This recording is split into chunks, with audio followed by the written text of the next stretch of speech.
Cerebral palsy എന്ന് പറഞ്ഞ അസുഖം ബാധിച്ച കുട്ടികൾക്ക് സ്പോർട്സ് ട്രെയിനിങ്ങുകളുണ്ട്. അപ്പോൾ അതിലൂടെ ഈ കുട്ടികളെ സമൂഹത്തിന്റെ മുൻനിരയിലേക്ക് കൊണ്ടുവരാൻ സാധിക്കുന്നു. ഒന്നും ചെയ്യാത്തൊരു മോന് ഈ സ്പോർട്സിൽ വന്നതിന് ശേഷം അത് പറയാൻ പറ്റാത്ത മാറ്റാം. കാരണം എല്ലാവർക്കും അത്ഭുതം. മോളാദ്യം ഇങ്ങനെ കുഞ്ഞുകൊണ്ട് ഒരു പ്രോപ്പറായിട്ട് നിൽക്കാൻ തന്നെ പറ്റില്ല. ഇപ്പോൾ ഇതിൽ പ്രാക്ടീസ് ചെയ്യാൻ തുടങ്ങി ഒരു മാസം ആവുമ്പം തന്നെ ബോഡിയിൽ നല്ല വ്യത്യാസം വന്നു. അതിനുശേഷം കുറെ മാറ്റങ്ങളുണ്ടായി. നാട്ടുകാരെ അംഗീകരിക്കാൻ തുടങ്ങി. പണ്ട് ഇങ്ങനെയുള്ള ആൾക്കാരെ കണ്ടായിരുന്നു. 11 പേര് കളിക്കുമ്പോൾ 12-അവനായിട്ട് നമ്മൾ നിൽക്കുമ്പോൾ നമ്മൾ ഇറങ്ങിപ്പോവേണ്ട ഒരു അവസ്ഥ, അങ്ങനെ കരഞ്ഞ് പുറത്ത് ഇരിക്കേണ്ട കുറേ അവസ്ഥകൾ വന്നിട്ടുണ്ട്. തമിഴ്നാട്ടിൽ കുട്ടികൾക്ക് 1ാം സ്ഥാനം കിട്ടിയാൽ പ്രൈസ് മണി ഉൾപ്പെടെ കൊടുക്കുന്നുണ്ട്. കിരീടം നേടി കേരളത്തിലേക്ക് തിരിച്ചു വന്ന കുട്ടികൾക്ക് ഈ സമയം വരെയും ഒരു അർഹിക്കുന്ന അംഗീകാരം ഇതുവരെയും കിട്ടിയിട്ടില്ല എന്നുള്ളത് വളരെ വേദനിപ്പിക്കുന്ന കാര്യമാണ്. സ്പോർട്സിലൂടെ എന്തു മാറ്റമുണ്ടാകും? ജീവിതം തന്നെ മാറുമെന്ന് സ്വയം സാക്ഷ്യപ്പെടുത്തുകയാണ് സെറിബ്രൽ പാൾസി ബാധിതരായ കുട്ടികൾ. പെരുമാറ്റത്തിലും പഠനത്തിലും തുടങ്ങി എല്ലാ കാര്യത്തിലും ആ മാറ്റം പ്രകടമാണ്. ദേശീയ തലത്തിൽ കേരളത്തിനായി മെഡലുകൾ നേടിയെടുത്തവർ. ഇത് അവരുടെ കഥയാണ്. ഓൾ ഇന്ത്യ ഫുട്ബോൾ ഫെഡറേഷൻ്റെ ഒരു മീറ്റിങ്ങിലാണ് കവിത സുരേഷ് എന്ന് പറയുന്ന ഒരു വ്യക്തിയെ പരിചയപ്പെടാൻ ഇടയാകുന്നു. സെറിബ്രൽ പാൾസി ബാധിച്ച കുട്ടികളുടെ സ്പോർട്സ് റിലേറ്റഡ് ആയിട്ടുള്ള ഒരു മാറ്റർ അവർ ആ ഒരു ഇതിൽ ഡിസ്കസ് ചെയ്യുന്നു. ഡിസബിലിറ്റി സ്പോർട്സിനെ കുറിച്ച് എനിക്ക് അന്ന് വരെ വലിയ ഗ്രാഹ്യമൊന്നും ഇല്ല. പക്ഷേ ഈ ഒരു ഐഡിയ കേട്ടപ്പോൾ ഞാൻ അതിനെക്കുറിച്ച് ഡീറ്റെയിൽ ആയിട്ട് പിന്നീട് ആ മാഡത്തിനെ വിളിച്ച് ചോദിച്ചപ്പോഴാണ് പറഞ്ഞത്, സെറിബ്രൽ പാൾസി എന്ന് പറഞ്ഞ അസുഖം ബാധിച്ച കുട്ടികൾക്ക് സ്പോർട്സ് ട്രെയിനിങ്ങുകളുണ്ട്. അപ്പോൾ അതിലൂടെ ഈ കുട്ടികളെ സമൂഹത്തിൻ്റെ മുൻനിരയിലേക്ക് കൊണ്ടുവരാൻ സാധിക്കുന്നു പറയും. ആ ഒരു വിഷയത്തിൽ എനിക്ക് എത്രമാത്രം ഇൻവോൾവ് ചെയ്യാൻ പറ്റും എന്നുള്ളതിനെക്കുറിച്ചൊക്കെ ആശങ്കയുണ്ടായിരുന്നു ഞാൻ ഇതിലേക്ക് വരുമ്പോൾ. പക്ഷേ എന്നിരുന്നാലും ഒന്ന് ശ്രമിച്ചു നോക്കാം എന്നുള്ളൊരാഗ്രഹത്തിൻ്റെ ഒരു രീതിയിലാണ് ഞാൻ ഇതിലേക്ക് വരുന്നത്. റെഡി, 1 2 3 ഇപ്പോൾ ഏകദേശം കേരളത്തിൽ 500-ന് മുകളിൽ കുട്ടികൾക്ക് ഈ സ്പോർട്സിൽ ട്രെയിനിങ് കൊടുക്കാൻ സാധിച്ചിട്ടുണ്ട്. സ്ഥിരമായിട്ട് 8 ട്രെയിനിങ് അക്കാഡമികൾ കേരളത്തിൽ വിവിധ ജില്ലകളിലായിട്ട് പ്രവർത്തിക്കുന്നുണ്ട്. അതിലൂടെ ഏകദേശം 250-ന് മുകളിൽ കുട്ടികൾ ഫുട്ബോളിൽ, അത്ലറ്റിക്സിൽ ട്രെയിനിങ് എടുക്കുന്നുണ്ട്.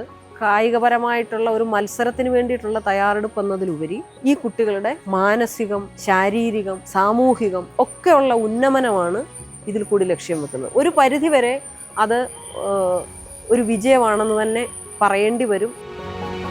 ഒന്നും ചെയ്യാത്തൊരു മോന് ഈ സ്പോർട്സിൽ വന്നതിന് ശേഷം ഞാൻ പറഞ്ഞ എപ്പോഴും അവൻ പറയും, ഈ ഗിരിജ മാമിൻ്റെ കൂടെ CPSFKയിൽ എത്തിയതിന് ശേഷം ആണ് മോന് വന്ന മാറ്റം. അത് പറയാൻ പറ്റാത്ത മാറ്റം. കാരണം എല്ലാവർക്കും അത്ഭുതം. സ്കൂളിൽ ടീച്ചേഴ്സ് ഇപ്പോൾ സ്കൂളിലൊക്കെ ഒറ്റയ്ക്ക് പോകുമ്പോൾ 10th ആണ് ആൾ, ഒരു പേടിയില്ല. ഞാൻ വേണ്ട, അപ്പോൾ ബസ്സിലൊക്കെ ഒറ്റയ്ക്ക് കയറും. മറ്റേത് ബസ്സിലൊന്നും കയറില്ല. എൻ്റെതാ ചുരിദാറും പിടിച്ചിട്ട് ഇങ്ങനെ നിന്ന് മോനെ ഒന്നുമില്ല. മെഡിസിൻ ഫുള്ളും സ്റ്റോപ്പായി. പിന്നെ പാരയിൽ പോയിട്ട് ഓട്ടത്തിന് 2-നും 100-200-നും ഗോൾഡ് കിട്ടി. പിന്നെ അവിടുന്ന് അവനെ പാര ആക്ടിവിറ്റിയിൽ പോയിട്ട് അവിടുന്ന് ഗോൾഡ് 2 കിട്ടി. പിന്നെ മാഡം അവനെ ഇന്റർനാഷണൽ ഫുട്ബോൾ ക്യാമ്പ് അറ്റൻഡ് ചെയ്തപ്പോൾ ഞങ്ങളൊരു മാസം ഗോളിയാറിലായിരുന്നു. ഇപ്പം എന്നെ സംബന്ധിച്ചോളം ഞാൻ ഭയങ്കര പ്രൗഡാണ്. കാരണം ഓന് ഇതെല്ലാ കാര്യങ്ങളും ഒറ്റയ്ക്ക് ചെയ്യണം. ഞാൻ വേണ്ട, സാധാരണ മക്കൾ ചെയ്യുന്ന മാതിരി ഇപ്പോൾ എല്ലാ കാര്യവും അവൻ ഒറ്റയ്ക്ക് ചെയ്യുക. ഭയങ്കര സന്തോഷത്തിലാണ് ഞാനും എൻ്റെ വീട്ടുകാരും. ഡിസേബിൾഡ് പേഴ്സൺ എന്ന് പറയുമ്പോൾ ഭയങ്കര ഡിഫിക്കൽട്ടായിട്ടുള്ള കോച്ചിങ് ക്യാമ്പാണ്. അവരെ എങ്ങനെ കെയർ ചെയ്യണം, ഒരുപാട് പലതരം 21 ഡിസേബിലിറ്റീസ് ഉണ്ട്. അപ്പോൾ പലതരത്തിലുള്ള ആൾക്കാരുണ്ട്. അവരെങ്ങനെ മാനേജ് ചെയ്യണമെന്ന് പഠിക്കാൻ വേണ്ടി നമ്മൾ ഒരുപാട് കഷ്ടപ്പെടും. ക്ഷമ എന്ന് പറഞ്ഞൊരു സാധനമാണ് ഏറ്റവും അതിൽ ഇമ്പോർട്ടൻറ്റ്. അവർക്ക് അവരുടെ ടൈം കൊടുക്കുക എന്നതാണ് പ്രധാനം. 4 ചുവരുകൾക്കിടയിൽ നിന്നാണ് കുട്ടികൾ വീട്ടിൽ നിന്ന് പുറത്തിറങ്ങുന്നത്. അപ്പോൾ അവർ വന്ന് ഇവിടെ വന്ന് കളിക്കുമ്പോൾ അവരമ്മമാർക്കുണ്ടാകുന്ന ഒരു സന്തോഷം അത് വേറെയാണ്. പക്ഷേ അതിനുപരി ചില കുട്ടികൾ ഫിക്സൊക്കെ വരുന്ന കുട്ടികൾ ഒരുപാട് പേരുണ്ട്. അപ്പോൾ അവരൊക്കെ ഇതിലോട്ട് വന്നതിന് ശേഷം അവർ ഈ എക്സസൈസും കാര്യങ്ങളും ചെയ്യാൻ തുടങ്ങിയതിന് ശേഷം ചില കുട്ടികൾ കുറേ വർഷങ്ങൾ കൊണ്ട് കഴിച്ചുകൊണ്ടിരിക്കുന്ന ഫിക്സിൻ്റെ ഗുളിക വരെ അതിനെ അവോയ്ഡ് ചെയ്യാൻ വേണ്ടി അവർക്ക് പറ്റിയിട്ടുണ്ട്. പിന്നെ കുറേ കുട്ടികൾ ഈ നടക്കുന്നതിൽ ബാലൻസ്, കോർഡിനേഷനൊക്കെ ഭയങ്കര മാറ്റങ്ങൾ ഉണ്ടായിട്ടുണ്ട്. നടക്കാൻ പറ്റാത്ത കുട്ടി നടന്ന് ബോൾ തട്ടാൻ തുടങ്ങി. അങ്ങനെ ഒരുപാട് മാറ്റങ്ങൾ ഉണ്ടാക്കാൻ പറ്റി. നോർമൽ സ്കൂളിലാണ് മോള് പഠിച്ചിരുന്നത്. കൊണ്ടുപോകുമ്പോൾ അവളോട് ചോദിക്കുന്ന നിങ്ങൾ ഈ സ്പെഷ്യൽ എന്താണ് ഈ സ്കൂളിലല്ല സ്പെഷ്യൽ സ്കൂളിൽ കൊണ്ട് ചേർത്ത് ഇവരിങ്ങനത്തെ സ്കൂളിൽ എന്തിനാണ് കൊണ്ടുപോകുന്നത്? അവർ പാരൻറ്റിനോടാണ് ചോദിക്കുന്നതെന്നുള്ള യാതൊരു ഇതുമില്ലാതെയാണ്. ഒരു സ്പോർട്സ് ഐറ്റംസിന് മോള് പങ്കെടുക്കാറില്ല. ഇപ്പോൾ ഇവിടെ വന്നപ്പോൾ അവൾക്ക് വളരെയധികം ഇൻട്രസ്റ്റിംഗ് ആയി. അങ്ങനെ കുറേ ഇപ്പോൾ പ്രാക്ടീസ് ചെയ്യുന്നതിലൂടെ കുറേ മാറ്റങ്ങൾ വന്നിട്ടുണ്ട്. അപ്പോൾ മോളാദ്യം ഇങ്ങനെ കുഞ്ഞുകൊണ്ട് ഒരു പ്രോപ്പറായിട്ട് നിൽക്കാൻ തന്നെ പറ്റില്ല, ഇങ്ങനെ ഒരു ഇതായിട്ടാണ് നിൽക്കൽ, കുനിഞ്ഞ് ഒരു നിവർന്ന് നിൽക്കാനുള്ള ഇതില്ലായിരുന്നു. ഇപ്പോൾ ഇതിൽ പ്രാക്ടീസ് ചെയ്യാൻ തുടങ്ങി ഒരു മാസമാകുമ്പം തന്നെ ബോഡിയിൽ നല്ല വ്യത്യാസം വന്നു, നന്നായിട്ട് ഫിറ്റ്നസ് വന്നിട്ടുണ്ട്. അപ്പോൾ അവൾ ഒറ്റയ്ക്ക് അല്ലെങ്കിൽ ഒരു ഷിവറിങ് ഉണ്ട്, ഭക്ഷണം കഴിക്കുകയാണെങ്കിലും എഴുതുകയാണെങ്കിലും ഒക്കെ മൂമെൻറ്റ്സ് ഉണ്ടായിരുന്നു, അതൊക്കെ വളരെ കുറഞ്ഞു വന്നിട്ടുണ്ട്. ഇപ്പോൾ ഹാൻഡ് റൈറ്റിംഗ് ഒക്കെ വളരെ നന്നായിട്ടുണ്ട്. പിന്നെ സ്വന്തമായിട്ട് ഇപ്പം പാരാ അത്ലറ്റിക്കിലൊക്കെ പങ്കെടുത്ത് സ്റ്റേറ്റ് ലെവലിൽ 3 ഗോൾഡ് മെഡൽ കിട്ടിയിട്ടുണ്ട്. 100 മീറ്റേഴ്സ്, 200 മീറ്റേഴ്സ് ഷോർട്ട് പുട്ടിൽ. ഇപ്പോൾ നാഷണൽ പാരാ അത്ലറ്റിക്കിലും പങ്കെടുത്ത്. സ്പോർട്സിലൊന്നും ഒരിക്കലും എത്തിപ്പെടുന്നോ ഇങ്ങനെ ഒരു ഓപ്പർച്യൂണിറ്റി കിട്ടുന്നോ ഒന്നും ഒരിക്കലും പ്രതീക്ഷിച്ചിട്ടില്ല. ബേസിക് ആയിട്ടുള്ള ഒരു എക്സസൈസിൽ സ്റ്റാർട്ട് ചെയ്ത് ഒരു ഫുട്ബോൾ ട്രെയിനിങ്, ബാക്കിയുള്ള ഇവൻസിൻ്റെ ഒരു ട്രെയിനിങ് ആണ്. ശരിക്കും ആ ഒരു സ്റ്റാർട്ട് ചെയ്തതിന് ശേഷം അവരൊരു ഓർഗനൈസ്ഡ് ആയിട്ട്, അതായത് ഇവരുടെ ഇൻസ്ട്രക്ഷൻസ് ഫോളോ ചെയ്യുക എന്ന് പറയുന്നതാണ് ഏറ്റവും വലിയൊരു കാര്യം. ശരിക്കും നല്ലൊരു ഡെവലപ്പായിട്ടുണ്ട് അതിനകത്ത്. ഇപ്പം അവർ തന്നെ ചെയ്യാൻ പറഞ്ഞാലും സാർമാരുടെ ഇൻസ്ട്രക്ഷൻസ് ഉണ്ടെങ്കിൽ അവർക്കത് പറ്റും. അതുപോലെ തന്നെ അവരുടെ അറ്റൻഷൻ ഇമ്പ്രൂവ് ചെയ്യുന്നൊരു സ്റ്റേജും കൂടെയാണ് ശരിക്കും ഇൻസ്ട്രക്ഷൻ ഇതെല്ലാം ഫോളോ ചെയ്ത്. അതുപോലെ തന്നെ അവരുടെ എനർജി ലെവൽ എന്ന് പറയുന്നത്, ഇപ്പം ഹൈപ്പറായിട്ടുള്ള കുട്ടികളുണ്ടാവും, അവർക്കൊക്കെ ശരിക്കും എനർജി ഡ്രെയിൻ ഔട്ട് ചെയ്ത് പോകുന്ന സെഷൻസ് ആണ് ഇതൊക്കെ. അപ്പോൾ ശരിക്കും അവരുടെ അറ്റൻഷൻ ഇമ്പ്രൂവ് ആവുന്നുണ്ട്. അറ്റൻഷൻ ഇമ്പ്രൂവ് ആവുന്ന വഴി അവർക്ക് എല്ലാ ഏരിയാസിലും ഇമ്പ്രൂവ്മെൻറ്റ്സ് വരുന്നുണ്ട്. തുടങ്ങി ഇപ്പം ഇത്രയൊക്കെ നമ്മൾ എക്സ്പെക്റ്റേഷൻസ് ഇല്ലായിരുന്നെങ്കിൽ ഇത്രയും നല്ലൊരു രീതിയിൽ പോകുന്നുണ്ട്.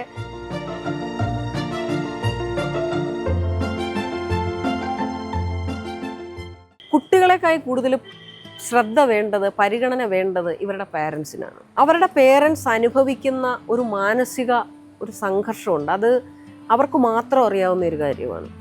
ഈ സ്പോർട്സ് ഫീൽഡിലൂടെ കുട്ടികളെയും അവരുടെ പേരൻസിനെയും ഒരേപോലെ മാനസിക സംഘർഷത്തിൽ നിന്നും മുക്തരാക്കുക എന്നുള്ള ഒരു ലക്ഷ്യം കൂടിയുണ്ട്. അതിനു വേണ്ടിയിട്ട് അവർക്കും ഇവൻറ്റുകളൊക്കെ സംഘടിപ്പിക്കാം. ഇപ്പോൾ ഓഗസ്റ്റിൽ നടക്കുന്ന ഇവൻറ്റിൽ അവർക്കും പ്രത്യേക ഇവൻറ്റുകൾ തന്നെ ഞങ്ങൾ പ്ലാൻ ചെയ്തിട്ടുണ്ട്. ഇപ്പം ഞങ്ങൾ ഈ ക്യാമ്പിൽ ഞങ്ങൾക്ക് മക്കൾക്ക് മാത്രമല്ല ഞങ്ങളെ പേരൻസിനും നല്ലൊരു മാറ്റമാണ് വന്നത്. ഞങ്ങൾക്കൊരു ഫുട്ബോളിൻ്റെ ടീമും മാഡം തുടങ്ങി വെച്ചിട്ടുണ്ട്.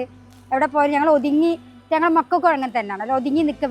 ഇവരും കൊണ്ട് പറ്റുമോ അങ്ങനെയൊക്കെ ചോദിച്ചാൽ നിന്നാണ് ഞങ്ങൾ ഇവിടെ വരെ എത്തിയത്. പേരൻസ് നമ്മൾ ഒരുപോലെയുള്ള പേരൻസ് ആയതിനും കൂടെ നമ്മളതെല്ലാവർക്കും അങ്ങോട്ട് പരസ്പരം നമ്മളെ ദുഃഖങ്ങൾ എന്താണെന്ന് മനസ്സിലാക്കാൻ പറ്റുന്ന പേരൻസ് ആയതിനോട് നമുക്ക് ഭയങ്കര സന്തോഷം.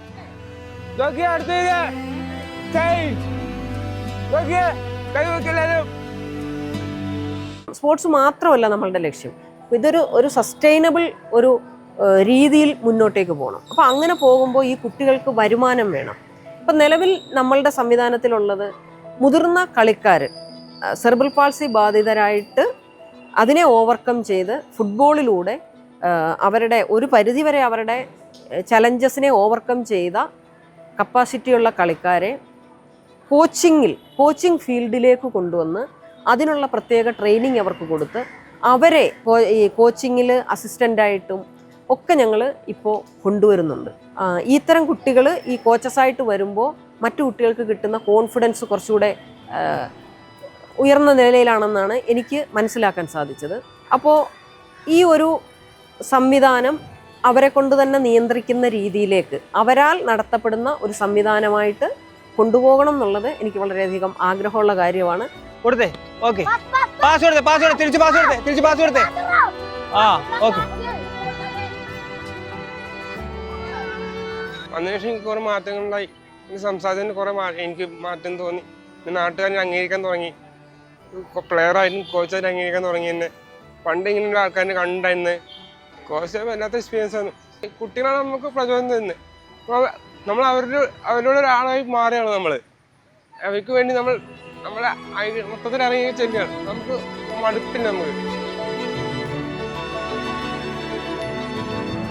ഞാൻ ഒരു സെറിബ്രൽ പാൾസി പ്ലെയർ എന്നുള്ള നിലയ്ക്ക്, ഒരു ഡിസേബിൾ പേഴ്സൺ എന്നുള്ള നിലയ്ക്ക് ഞാൻ നോർമലിലോട്ട് പോകുമ്പോൾ അത് മറ്റുള്ളവർക്ക് അത് ഭയങ്കര ഒരു എൻ്റെ കൂടെ കളിക്കുന്ന എൻ്റെ കൂട്ടുകാരന്മാർക്ക് അതൊരു ഭയങ്കര പ്രശ്നമായിരുന്നു. കാര്യം കാല് വയ്യാത്ത കുട്ടിയല്ലേ എങ്ങനെ കളിക്കാൻ പറ്റും എന്നുള്ള ചിന്തകളൊക്കെ ആയിരുന്നു. പക്ഷേ അവിടെ എന്നെ എൻ്റെ കൂട്ടുകാരന്മാർ ചേർത്ത് പിടിക്കുകയാണ് ചെയ്തത് കുറേ.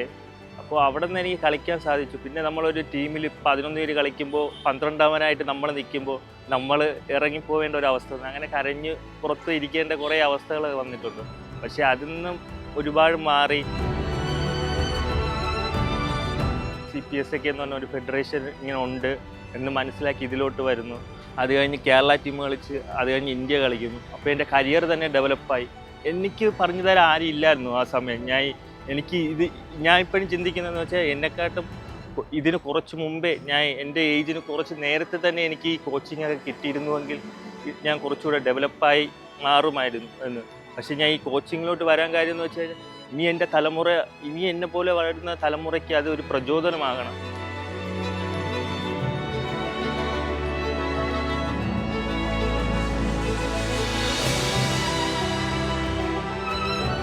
ഇതൊരു വിപ്ലവത്തിൻ്റെ തുടക്കം എന്ന് ഞാൻ പറയുന്നുള്ളൂ. കാരണം നമ്മളിപ്പോൾ എല്ലാ ജില്ലകളിലും എത്തിയിട്ടില്ല, ഇതിൻ്റെ എല്ലാ സ്പോർട്സിലേക്കും എത്തിയിട്ടില്ല. നമ്മളിപ്പോൾ ഫുട്ബോൾ, അത്ലറ്റിക്സ് അങ്ങനെ 2-3 ഡിസിപ്ലിനിലേ എത്തിയിട്ടുള്ളൂ. നമ്മൾക്ക് ഇതിൽ പല കുട്ടികൾക്കും വീൽ ചെയറിൽ നിന്ന് കളിക്കാൻ പറ്റുന്ന ഒട്ടനവധി കോമ്പറ്റീഷൻസ് ഉണ്ട്, ഒട്ടനവധി ഇവൻറ്റുകളുണ്ട്. അതുപോലെ തന്നെ ഇതിൻ്റെ അകത്ത് നമ്മളുടെ യൂഷ്വലായിട്ടുള്ള സ്പോർട്ടിങ് കോമ്പറ്റീഷനിൽ കാണാത്ത തരത്തിലുള്ള പല ഇവൻറ്റുകളും ഈ കുട്ടികൾക്ക് പാർട്ടിസിപ്പേറ്റ് ചെയ്യാനും അതിൽ മെഡൽ അച്ചീവ് ചെയ്യാനും പല രീതിയിലുള്ള ഒരു സാധ്യതകളുണ്ട്.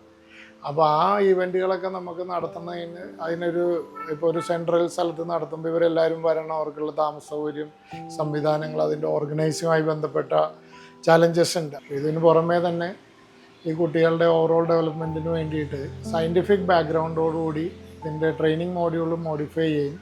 പരിശീലകർക്ക് വിദഗ്ധ പരിശീലനം നൽകുന്നതിൻ്റെ ഭാഗമായിട്ട് കൊച്ചിൻ യൂണിവേഴ്സിറ്റി സയൻസ് ആൻഡ് ടെക്നോളജിയുടെ ന്യൂറോ സയൻസ് വിഭാഗം മേധാവി ഡോക്ടർ ചക്രപാണി സാറുമായിട്ട് സംസാരിക്കുകയും അദ്ദേഹത്തിൻ്റെ ഫുൾ ടീം വന്ന് ഇതിനെക്കുറിച്ചൊരു പഠനം നടത്തുകയും അവരുടെ ഒരു നേതൃത്വത്തിൽ ഇതിനുമായിട്ട് സഹകരിച്ച് മുന്നോട്ട് പോകുന്നതിനുള്ള പ്രവർത്തനങ്ങളും നടന്നുകൊണ്ടിരിക്കുകയാണ്.